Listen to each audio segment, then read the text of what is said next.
करता है उसका दुर्भाग्य होगा।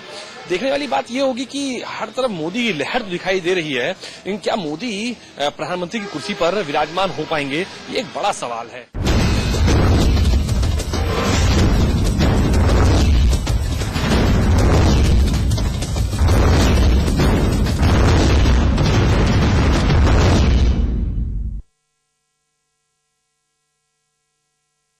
80 लोकसभा सीट वाली उत्तर प्रदेश को हमेशा से इस बात का श्रेय जाता रहा है कि संसद का रास्ता यूपी होकर ही निकलता है। इसीलिए लोकसभा चुनाव में हर पार्टी की नजर यूपी के प्रत्येक लोकसभा सीट पर होती है। इस प्रदेश की खासियत यह भी है कि अब तक देश को सबसे ज्यादा प्रधानमंत्री इसी राज्य ने दिए हैं। लेकिन अब की बार की सूरत काफी अलग ही नहीं बल्कि काफी रोमांचक भी होने वाला है। इस चुनाव में आपको अच्छा ये बताइए, पलड़ा किसका भारी पड़ता दिखाई दे रहा है? बीजेपी का। बीजेपी का पलड़ा क्यों आखिर ऐसा क्यों? जनता त्रस्त है कांग्रेस से। जनता त्रस्त है कांग्रेस से। अच्छा, कांग्रेस से जनता त्रस्त है तो बीजेपी का पलड़ा आपको भारी लगता है कि बीजेपी की सरकार आएगी? तो आएगी, जरूर आएगी। अच्छा, तो उत्तर प्रदेश में भी बीजेपी सबसे आगे रहेगी? उत्तर प्रदेश में बीजेपी आगे रहेगी। और अन्य पार्टियों का क्या होगा? अन्य पार्टियों में उससे साइकिल से टक्कर रहेगी, सपा से। भाई साहब जो बात बता रहे हैं, क्या आप उससे सहमत हैं? जी हाँ। कैसे आप कैसे सहमत हैं? बीजेपी आएगी जी।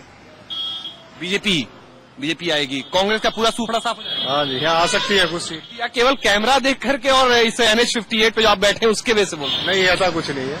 आप भी भाई साहब के बात से सहमत हैं? बिल्कुल सहमत है जी। इस बार जो लहर है वो मोदी की लहर है। लहर एक अलग बात होती है, लहर की तो खैर बात अलग हम करते हैं, लेकिन आपको हकीकत क्या लगता है अगर मोदी सरकार बन जाती है तो क्या जिस चीजों से आप त्रस्त हैं वो मोदी वो जो सारी दिक्कतें हैं वो क्या सॉल्व आउट कर देंगे, उसको क्या मिटा देंगे वो सारी दिक्कतों को? देखो, सारी दिक्कत तो खत्म नहीं हो सकती, लेकिन उम्मीद की जा सकती है। मतलब आप पर्सनली आप चाहते हैं कि बीजेपी की सरकार बने? जी जी, बीजेपी की सरकार। और आप अब तक जो 10 साल से कांग्रेस की सरकार थी उससे बिल्कुल त्रस्त हो चुके हैं? त्रस्त अब तो सारी जनता ही त्रस्त है। योगेंद्र गुर्जर जी, आप एक बात बताएं कि अभी हाल फिलहाल में 1.5 साल की एक पार्टी आई, एक बहुत जिसे बच्चा बोला जा रहा है, आप आम आदमी पार्टी, उसके बारे में क्या कहना है आपका? देखो, आम आदमी पार्टी जो भ्रष्टाचार की जो उनकी लड़ाई ही वो ठीक अच्छी लड़ाई थी और ईमानदार लोग थे, लेकिन उसमें कुछ भी कारण रहा हो तो वो सही तरीके से नहीं चला सके या उनकी अपनी कोई कमी रही है। आप मान रहे हैं आम आदमी पार्टी ईमानदारी से जो है चुनाव लड़ी अपने दिल्ली का? जी हाँ, ईमानदारी से चुनाव लड़ी और ईमानदारी से ही वो काम करना चाहते थे। फिर ऐसा भी तो हो सकता है कि बीजेपी के साथ साथ आम आदमी पार्टी को भी मौका देना चाहिए? अब मौका तो मिलेगा, लेकिन उतना नहीं है जितना के लोग, अगर दिल्ली में सरकार सही तरीके से चल पाती तो यूपी में भी उम्मीद की जा सकती थी। चुनावी हाईवे में देखिए लोग हमारे साथ जुड़ते आ रहे हैं। अभी एक हमारे साथ शख्स और आ गए हैं। अजी, अपना नाम बताएं। राजीव कुमार। ये राजीव जी, हम लोग जो है एक 2014 इलेक्शन के बारे में हम चर्चा कर रहे थे। अभी फिलहाल अभी भाई साहब और ये गुजर जी और सब लोग उससे सहमत है कि बीजेपी की सरकार आनी चाहिए। आम आदमी पार्टी के बारे में क्या कहना? नहीं सर, वो मतलब दिल्ली में तो आपने देखा कि मतलब उन्होंने 6 महीने का टाइम मिला था, लेकिन उसमें वो अपने जो टाइम पीरियड भी पूरा नहीं कर पाई, तो उसमें वो आगे क्या कर पाएंगे? आपको क्या लगता है 2014 में किसकी सरकार बननी चाहिए? सर, बीजेपी की ही आनी चाहिए, क्योंकि उनका मतलब आज की जो युवा क्रांति है वो सबका क्रेज उसमें भारतीय जनता पार्टी। और आम आदमी पार्टी के बारे में आपका क्या कहना है? आम आदमी पार्टी हमारे यहाँ तो कुछ वो ही नहीं है, उसका कुछ वजूद ही नहीं है। उसका दिल्ली में वजूद है जो भी है, और दिल्ली में जो वजूद था वो भी खत्म होता दिख रहा है। खत्म हो ही लिया उसका तो जो भी है। तो अब आप सीधा फाइट दो बड़ी पार्टियों को कौन सा मानते हैं? यहाँ तो बीजेपी और कांग्रेस का ही है बस। बीजेपी कांग्रेस।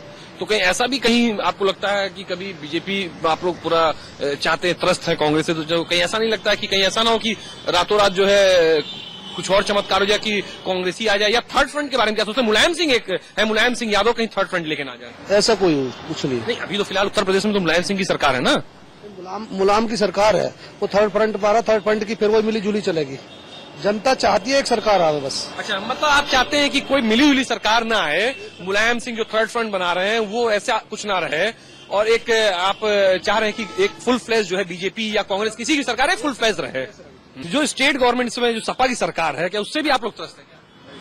हैं। हाँ, इस सरकार से संतुष्ट नहीं है। इतनी ज्यादा सीट काहे दिलवा करके यहाँ पे जितवा दिया आप लोगों ने? देखो ये तो नहीं, ये बसपा सोचे थे कि बसपा से सपा अच्छी सरकार देगी, लेकिन सपा उसकी उम्मीदों पर खड़े नहीं उतर पाई। चाहे वो किसान है, चाहे वो मजदूर है। किसानों के हित में तो मुझे लगता है सबसे ज्यादा चौधरी अजीत सिंह बात करते हैं, और पश्चिमी यूपी में उनकी लहर भी है। तो चौधरी अजीत सिंह का क्या सुपड़ा साफ हो जाएगा या बने रहेंगे? बने रहेंगे। चौधरी अजीत सिंह का क्या लगता है आपको? अजीत सिंह नहीं बन पाएंगे। बीजेपी नहीं हो पाएगा।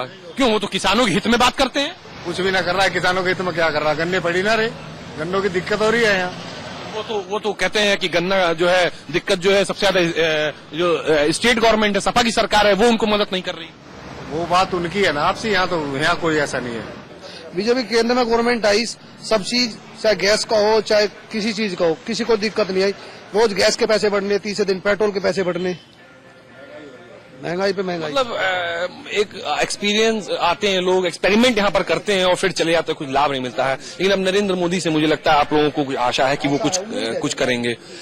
यहाँ पे इस चुनावी हाईवे पर जिस ढाबे पे हम मौजूद हैं वहां पर थोड़ा सा हम विराम लेंगे, थोड़ा सा ब्रेक लेंगे, हम भी अपनी पेट पूजा कर लें, बहुत देर से भूखे हैं, और उसके बाद से फिर चुनावी हाईवे का जो है सिलसिला हम आगे अग्रसर करेंगे, बढ़ाएंगे। कैमरा पर्सन फैसल के साथ सौरभ श्रीवास्तव, समाचार प्लस।